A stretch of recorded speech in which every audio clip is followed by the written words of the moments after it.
Live. Hello, just wanted to jump on here to talk about a one-off career session that I had with somebody last week. Lola, as always, is here with me. So this was a chap that had never worked with me in any capacity, but had been recommended to work with me because they'd been out of work for 3 years, working in the home, looking after children, and again, don't mind Lola, and had been hitting some blockers with getting a job. So we spoke for 90 minutes. So I'm not going to condense all of what we spoke about. And as typical, what I do is I understand the person's needs in front of me rather than parrot fashion just saying what I think might help. So this person had particular needs. But you know, as you're talking and one thing just comes up for you and you think, bang, I need to say that more clearly. And it was about what to do if you're being interviewed by people that aren't the greatest interviewers, because so many businesses just shove somebody in to do the interviewing. They're not trained particularly to the best levels. They're not skilled. They're not experienced. And that's no criticism of them. It's typically people doing things at the side of their desk. So I said to this guy, in absence of these people being trained communicators, in absence of them knowing exactly what it is they want to ask and why they want to ask it, rather than just reading off a sheet of paper, actually you need to be the better interviewee in absence of their skills of being the interviewer, being a great interviewer. I think I said it a lot better than that at the time. But the point is, it made me sit there and think it's the case for all things. So if you're going into a meeting with your boss, if you're going to a meeting with your colleagues or with your team, and they haven't been trained on how to communicate and actually be heard and connect with people, you need to communicate even better and more fully so you're heard and so that those people can understand what needs to be said and they can understand their own needs as well as what you need.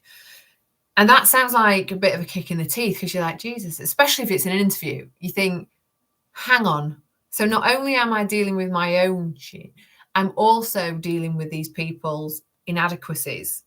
You know, like I say, no criticism intended, but it's just a fact of life. But the truth is, yeah, you do. If you want the job, if you want to get heard, if you want to get promoted, if you want to get the pay rise, if you want to get any of these things, if in your home relationships with your husband or your wife or your children or your parents, if you want to be heard, you have to put the effort in over and above what they do because it's you with the need. You need the job. You need to be heard. You need whatever. And that's what we did. We talked about how he could translate what he needed so he got it. And how he, even if he had to reword the questions of the interviewer. So they asked a question and he said, that's a great question, but would you mind ever so much if I slightly tweaked it? Because I think this will give me the best opportunity for you to see how I can add value to your company. That takes courage. But I know firsthand it works because I've done it.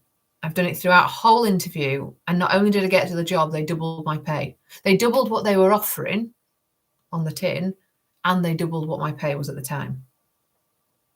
So it works. But you've got to have the guts to be able to do it.